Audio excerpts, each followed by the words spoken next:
Meus irmãos, uma vez, uma alegria muito grande estar com vocês. Os nossos votos de muita paz, muita saúde, para nós e para todos os nossos lares.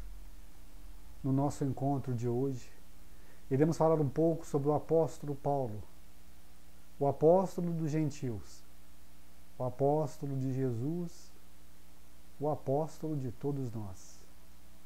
Este abnegado trabalhador da seara de Jesus, que negou-se a si mesmo, tomou para si o compromisso e o comprometimento do trabalho da divulgação do cristianismo, do Evangelho, levando a boa nova para o mundo, em nome do Cristo, levando a esperança, fortalecendo nos corações da humanidade. Novamente, a paz e a tranquilidade, mostrando para todos que o Messias das Escrituras realmente estiver entre nós, demonstrando, vivenciando o seu amor imortal.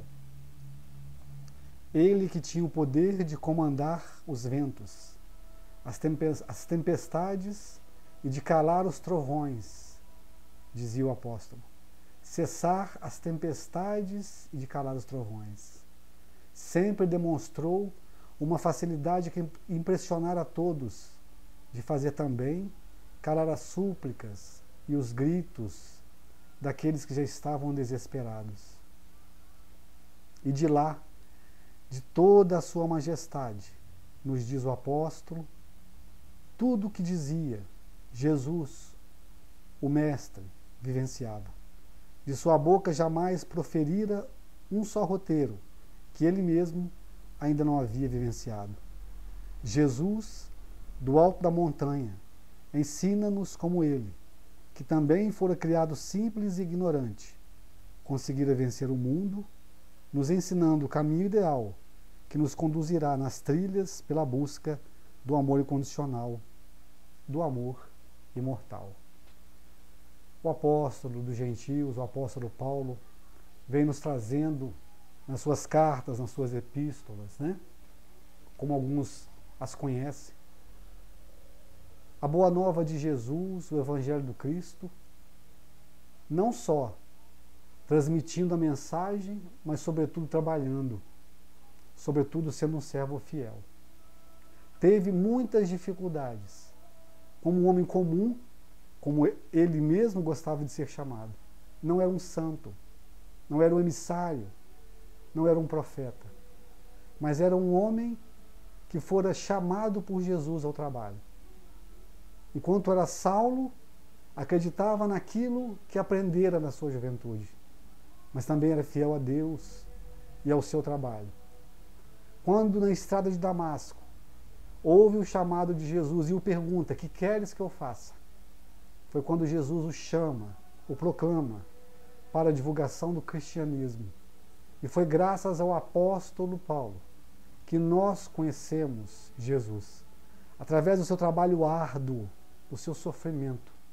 Emmanuel, em todas as lições, quando menciona Paulo, sempre nos chama a atenção de que nós não devemos lembrar apenas do ex-doutor da lei, no momento da estrada de Damasco, mas sim de todas as dificuldades, a fome, a sede, a miséria, o abandono da família, dos amigos, quando ele resolveu efetivamente ser um trabalhador da seara do Cristo. Um exemplo de fortaleza, mas acima de tudo de perseverança, meus irmãos.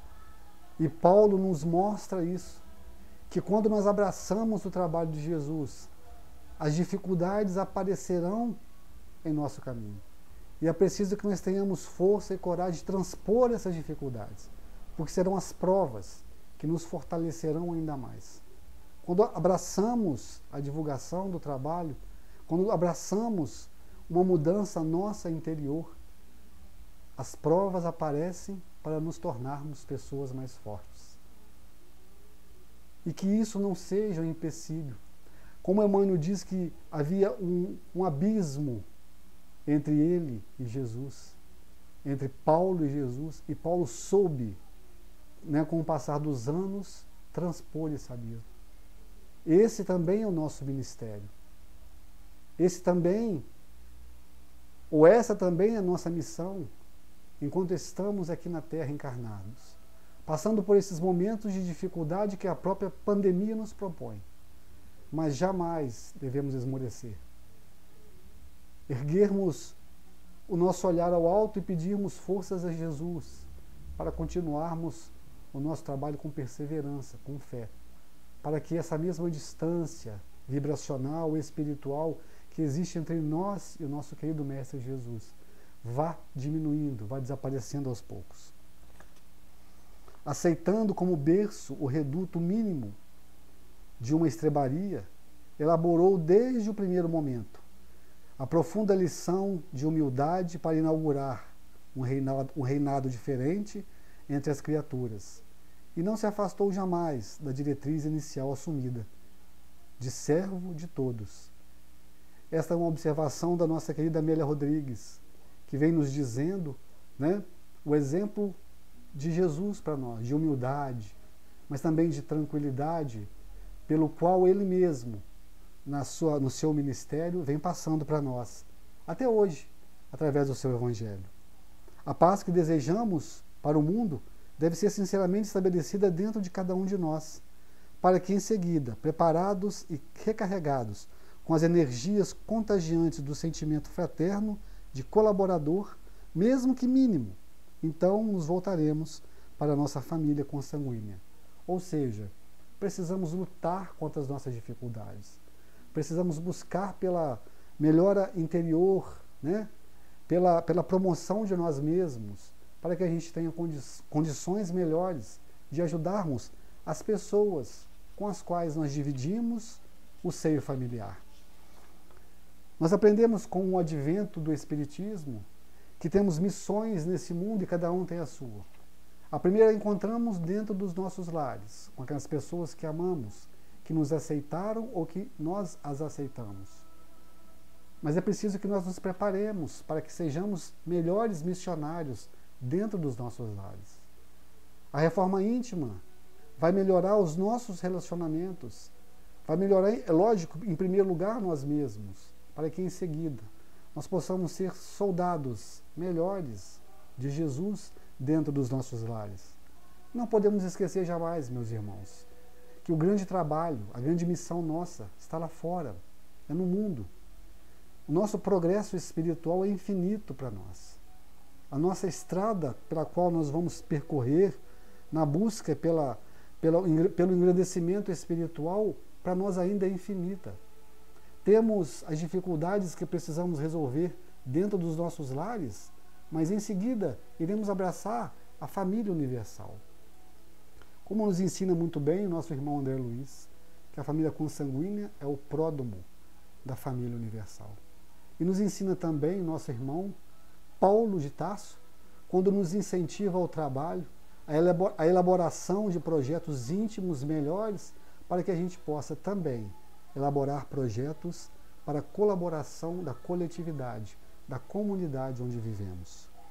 Acertando o que há de ser acertado em nós, com as almas afins, posteriormente, para que depois possamos ir de encontro também às outras que nos aguardam lá fora. Acertamos as arestas com a nossa família, com aqueles irmãos que vêm convivendo conosco em outras paragens, em outras viagens aqui na Terra. E depois partimos para a família universal, para onde se estenderá o nosso ministério, as grandes conquistas, lá no mundo onde aprenderemos a amar indistintamente, fazendo com que toda a humanidade se torne uma só família. Hermana-se, o começo do fim das guerras do mundo. Deve ser, sim, se iniciar acabando nós com as guerras interiores. Desejamos tanto que as guerras pelo mundo terminem, mas é preciso que nós terminemos primeiro com as guerras íntimas, aquelas que combatemos diariamente. É preciso que nós trabalhemos em nós e aproveitemos o máximo possível os melhores propósitos que ainda existem em nós. Somos criaturas divinas, criadas por Deus. Existe muita luz que às vezes escondemos e equivocadamente deixamos a sombra tomar conta de nós. No Livro dos Espíritos, Kardec pergunta aos imortais por que no mundo de regeneração o mal sobrepõe ao bem. Desculpe, no mundo de provas e expiações, né, a principal característica é que o mal sobrepõe ao bem. Foi quando os irmãos responderam para Kardec, né? O mal é atirado e o bem é tímido. Mas no mundo de regeneração, o bem se sobreporá ao equívoco, à ignorância. É preciso que trabalhemos isso agora, que comecemos a dar a nossa participação efetiva agora, mudando, melhorando a nós mesmos. Joana de Ângeles, no livro Entrega-te a Deus, ela fala que o indivíduo, né, que muda um pouquinho, um tiquinho, dentro de si mesmo, é como uma borboleta no hemisfério sul, batendo as suas asas e movimentando o vento no hemisfério norte. Então, queremos que o mundo melhore, precisamos mudar e melhorar nós mesmos. Certo é, nos referindo agora a Paulo de Tarso, segundo Emmanuel, certo é que o inovidável tecelão trazia o seu ministério divino, mas quem estará no mundo sem o ministério de Deus? O Emmanuel comenta isso justamente para demonstrar para nós, né, por que ele quis escrever o livro Paulo e Estevão, por exemplo, né, quando ele menciona a história de Paulo. E muitas pessoas perguntam, né, será mais um livro acerca do apóstolo dos gentios? Então, para que a gente tenha realmente um entendimento melhor, é preciso que leiamos este livro, né? Este livro, façamos uma boa leitura deste livro, Paulo e Estevão. E aqui, né, nas primeiras páginas, que o Emmanuel não trata de prefácio, mas ele fala de breve notícia, né, o Emmanuel está justificando por que ele resolveu escrever agora mais um livro sobre o apóstolo dos gentios, né? E aí as pessoas se questionam, né, mas ele teve a visão, o chamado do próprio Jesus. E olha o que o Emmanuel diz: certo é que o inovidável tecelão trazia o seu ministério divino, mas quem estará no mundo sem o ministério de Deus? Muita gente dirá que desconhece a própria tarefa, que é insciente, que não tem consciência, não tem ciência a tal respeito. Mas nós poderemos responder que, além da ignorância, há desatenção e muito capricho pernicioso. Os mais exigentes advertirão que Paulo recebeu um apelo direto, mas, na verdade, todos os homens, menos rudes, têm a sua convocação pessoal ao serviço do Cristo. As formas podem variar, mas a essência ao apelo é sempre a mesma. O convite ao ministério, ao trabalho, ao engajamento, às vezes, chega de maneira sutil, inesperadamente. O Emmanuel está fazendo uma colocação aqui, né, justificando a questão do chamado, no momento do chamado. Mas ele continua: a maioria, porém, das pessoas, né, que ouvem esse chamado sútil de Jesus ao trabalho, resiste ao chamado generoso do Senhor. Ora, Jesus não é um mestre de violências, e se a figura de Paulo avulta muito mais aos nossos olhos, é que ele ouviu o chamado de Jesus, negou-se a si mesmo, arrependeu-se, tomou a cruz e seguiu Cristo até o fim das suas tarefas materiais aqui na terra. Que Paulo de Tarso, meus irmãos, o apóstolo de todos nós, esse trabalhador venerando da seara do Cristo, seja para nós um exemplo de perseverança. Todos nós temos problemas, temos dificuldades, mas que isso não seja os abismos que nos impeçam de abraçar o trabalho. Não precisa ser um trabalho grande, vultuoso, mas que seja o melhor que você possa dar para Jesus. Onde? Na sua casa. Ser um bom companheiro de trabalho num trabalho tradicional, um bom companheiro de trabalho num trabalho religioso, estendendo as suas mãos para o Cristo, estudando, levando um pouco mais do Evangelho consigo mesmo e sendo, com muito esforço, uma página viva do Evangelho de Jesus para onde nós formos. Esse é o desejo de Jesus. E foi exatamente isso que Paulo de Tarso fez. Aliás, que Saulo fez. Deixou o homem velho na estrada de Damasco e começou a reviver, começou a renascer naquele momento, um homem novo. E aí foi surgindo Paulo de Tarso, o pregador, o evangelizador, né?